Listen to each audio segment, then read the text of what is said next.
और वैसा जहां से मैं देख रहा हूं ना, आप लोगों की ग्रिप लूज होती जा रही है, क्योंकि मुस्लिम लीग नून जो है ना, वो पंजाब के अंदर सर तोड़ कोशिश कर रही है कि अगर वो 2024 के इलेक्शन में पॉपुलर नहीं भी थे, जब नेक्स्ट इलेक्शन आए तो अपने कामों की बेस पर वो पॉपुलर हो जाए।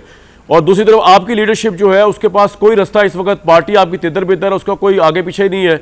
एक वाहिद सीमेंटिंग फोर्स है इमरान खान साहब, वो बैठे हुए अंदर। उनके मुतल्लिक नाम तो नहीं लिया, लेकिन ये बताया गया कि सियासी मसाइलत जो है सच्चे दिल से माफ़ी मांगने से मुमकिन है।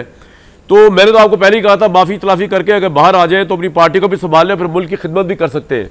क्या ख्याल है अवैस साहब, सोचेंगे कुछ इस बारे में या नहीं? जी बिल्कुल। देखिए, बात मैं आपको बताऊं, पहले तो यहाँ से आर्मी चीफ की बात से शुरू करते हैं। वहाँ पे ब्रसल में जाके उन्होंने ये बात की है।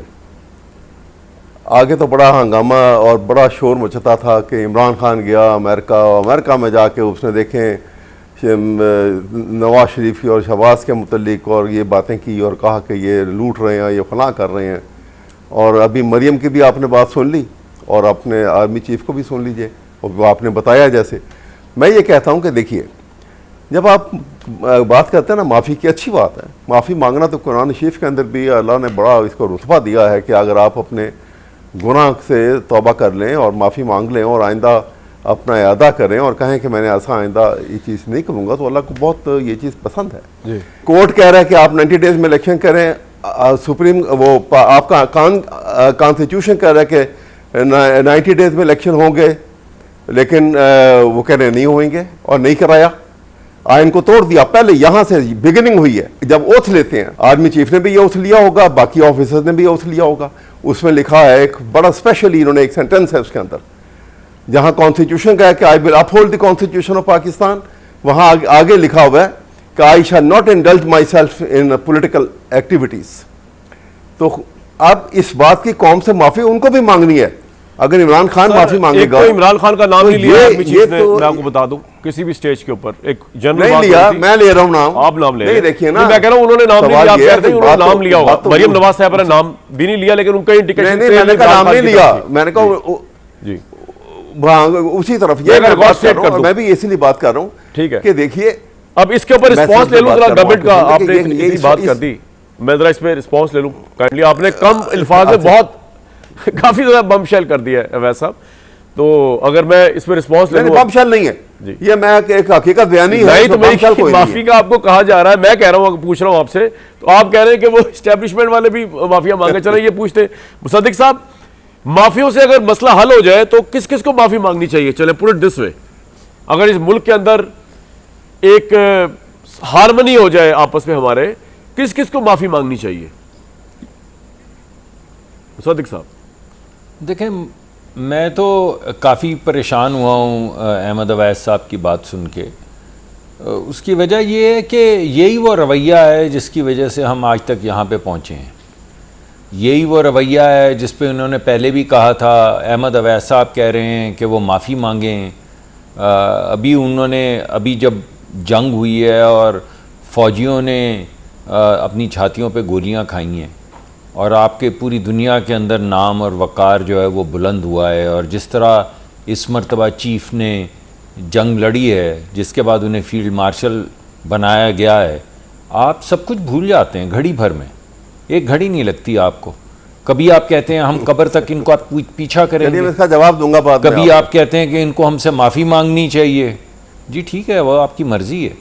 कभी आप कहते हैं कि इनको हमसे माफ़ी मांगनी चाहिए। आप मुझे ये बताएं कि इलेक्शन कमिश्नर लगे हुए थे chief of the army staff, आप बेशक इल्ज़ाम लगाएं इलेक्शन कमिश्नर के ऊपर, जिसने जो अदालत में गया था, जिसने इलेक्शन नहीं करवाए या वक्त से नहीं करवाए, आप ज़रूर इल्ज़ाम लगाएं। लेकिन जब आप इलेक्शन कमिश्नर की ज़िम्मेदारी जो है वो फील्ड मार्शल पे या chief of the army staff पे डालते हैं, तो आप प्रोवोकेशन तो खुद कर रहे हैं। और ये कोई एक बात नहीं है। आपने बच्चे बच्चियों की उनकी तस्वीरें लगा के अपने ऑफिशियल अकाउंट से उनको मिलाइन किया। आपने जनरल सरफराज जो आपके इसी तरह आफतज़दा इलाकों का दौरा करने गए हुए थे, जब उनकी शहादत हुई तो उनके खिलाफ क्या कैंपेन चलाई।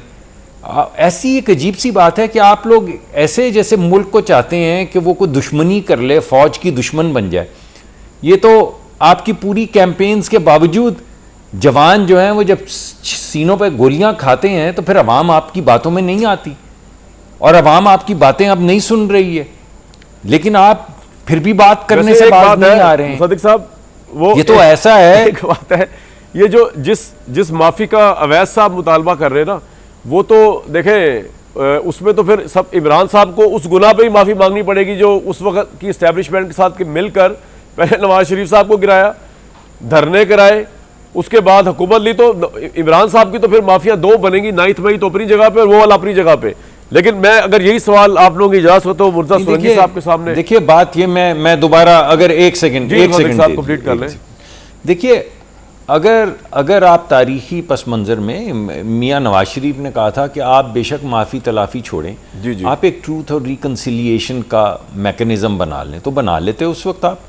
इसमें क्या था, सच्चाई सामने आ जाए, हम आपस में बैठ जाएं, आपस में बैठ के बात कर सकें। इल्ज़ाम तराशी और जिस तरह की गुफ्तगू की जाती है वो इतनी पोलराइज हो जाती है कि उसके बाद कोई एक डिसेंट कॉन्वर्सेशन करनी बड़ी मुश्किल हो जाती है। लेकिन सर बात यह है कि मैं आप लोगों के इस आर्गुमेंट से एग्री नहीं करता कि अगर कन्वर्सेशन का म्यार जहां भी चला जाए आपके हिसाब से, आप खड़े रहे यार, फर्म खड़े रहे। ऐसी बातें होती, मैंने हिंदुस्तान में गया था, वहां पे सारे पड़ गए थे मुझे, इंटरनेशनल वो वहां पे था एक उनका NGO जहां पे सारे एक्स जनरल्स आए हुए थे, तो बात आपने करनी होती है, ये ना कह के कोई दामन। आपने हालांकि बड़ा अच्छा आर्गुमेंट दे दिया मुसद्दिक साहब, एंडिंग ये ना किया करे, आपको एज अ ब्रदर कह रहा हूं मैं कि यार वो आर्गुमेंट जैसा भी हो, go for it, you know, on the front पे जाया करें। आप जरूर आर्गुमेंट देखें, आप जरूर नहीं देखिए बात सुने, आप जरूर आप आर्गुमेंट दें, लेकिन मैं आपको सिर्फ ये कह रहा हूं कि एक बाकायदा कैंपेन की शक्ल में वो लोग जो आपके बच्चों को बचाने के लिए गोलियां खाते हैं उनके खिलाफ कैंपेन, उनके सरबराहों के खिलाफ कैंपेन ना करें। आप जरूर बाकी अपना इजहार करें, अपनी गुफ्तगू करें, इसमें कोई हर्ज नहीं। बिल्कुल ठीक है। मुर्तजा सोलंकी साहब, ये जो रेफरेंस आया माफी वाला के सच्चे दिल से माफी मांग ले, मैं तो समझता हूं कि ये बड़ा अच्छा रेफरेंस है। मैं तो खैर अवैध साहब को हर प्रोग्राम के प्लेटफॉर्म पे कह चुका हूं कि अब आपके पास कोई ऑप्शन नहीं रही, रियल पॉलिटिक्स में भी आप जो है किसी तरीके से बाहर निकले तभी कुछ कर सकेंगे आप। ठीक है, एग्री नहीं करते मुझसे सर, व्हाट्स योर टेक? वैसे इससे पहले मुझसे जवाब अगर ले लेते ना तो ज़्यादा अच्छा रहता। इससे पहले मुझसे जवाब ले लेते। आप दे दें चले मुसद्दिक साहब का जवाब लेके 1 मिनट में दीजिएगा, कोई फिर वो उनका भी राइट आ जाएगा बोलने का। जी फरमाइए। मैं छोड़, देखिए मैं आपको बताऊं कि मैं बात यह है कि ये आपने इन्होंने इलेक्शन कमीशन की बात की, जब लार्जर बेंच बैठा हुआ था और वो इमरान खान के खिलाफ फैसला किया था कि ये असम्बली जो है ये नो कॉन्फिडेंस जो है वो इन्होंने गलत तरीके से किया था और वो फैसला उनके खिलाफ हुआ और हुकूमत बदल गई। वहाँ पे फैसला करने से पहले उन्होंने चीफ इलेक्शन कमीशन को अदालत में बुलाया था, सुप्रीम कोर्ट में। ठीक है, मैं वहाँ मौजूद था, एज एडवोकेट जनरल भी वहाँ पे, और वहाँ पे उन्होंने पूछा कि आप ये बताएं कि अगर इलेक्शन अनाउंस हो जाते हैं तो आप कितनी देर में इलेक्शन करवा लेंगे, आपकी क्या प्रिपरेशन है, you should be prepared every time. तो उन्होंने आगे से जवाब दिया कि ये जो फलां हमारी प्रॉब्लम थी, लेकिन 5 to 7 मंथ्स में हम तैयार हैं इलेक्शन कराने के लिए। ठीक है, ये बात है अप्रैल 2022 की। तो आप कह रहे हैं उन्होंने गलत प्ले किया? बताइए, अप्रैल 2022 पॉइंट आ गया, मैं आपका पॉइंट समझ गया। सुनिए नहीं, अभी एक बात तो सर क्विकली कर दे, टाइम की अब उसके बाद आप देखिए कायदा मैं देखिए ना, मेरी थोड़ी सी बात, अब मुसद्दिक साहब ने बात कहाँ से कहाँ ले गए तो मैं उसके जवाब तो दे दूँ उनको। मैं अब उसके बाद देखिए, अब वो कायद-ए-आज़म 1948 में बीमार थे, उनका मैसेज जो है वो कमांड स्टाफ कॉलेज में पासिंग आउट के ऊपर उनका मैसेज गया था, और उस मैसेज में इस तरह ले my message to the armed forces. जी बिल्कुल ठीक कह रहे हैं आप नहीं, उन्होंने कहा था कि दे शुड, हाँ उन्होंने सारे प्राइम मिनिस्टर्स ने करवाया है, इमरान खान साहब समेत। सर ये भी अब ये सारी नहीं, सवाल ये है, देखिए ना बात ये है कि आप ये ना कहें, ये जो जिस तरीके से सर आपका पॉइंट आ गया, वैसा किसी की बारी में जलानी, सुनिए एक मिनट, आसमा जलानी केस के अंदर महमूद रहमान की फैसला जो आया था उसमें उन्होंने, बिल्कुल ठीक है, जब याहिया खान का मार्शल लॉ था उन्होंने कहा कि यूजर पर रिमेन द यूजर पर, ये सब माजी में हुआ ना, उसके बाद 2018 में फिर क्यों इमरान ने गलतियां की? चले मुर्जा साहब, बहुत सारी बातें माजी की बात आई है, इलेक्शन का लेट होना भी आपके सामने। देखिए सुनिए मेरी बात सुन लेना, एक मिनट एक बात आओ, मैं ये कह रहा हूँ कि देखिए इमरान खान जब हुकूमत थी, सुनिए मेरी बात सुन लेना, देखिए मेरी बात सुन लेना, देखिए मलिक साहब, इमरान खान की हुकूमत थी ना, तो उस वक्त फौज जो थी वो it was the limb of the government, और वो हक था प्राइम मिनिस्टर जो है वो कमांड करता है और वो तमाम इमरान खान कमांड कर रहे हैं उसमें फौज लिम ऑफ द गवर्नमेंट है सर। नॉट दैट के लिम ऑफ द गवर्नमेंट जो है वो आके कमाल आर्गुमेंट है। वैसा मुझे ब्रेक, एक मुर्जा भाई ब्रेक के बाद बात करेंगे।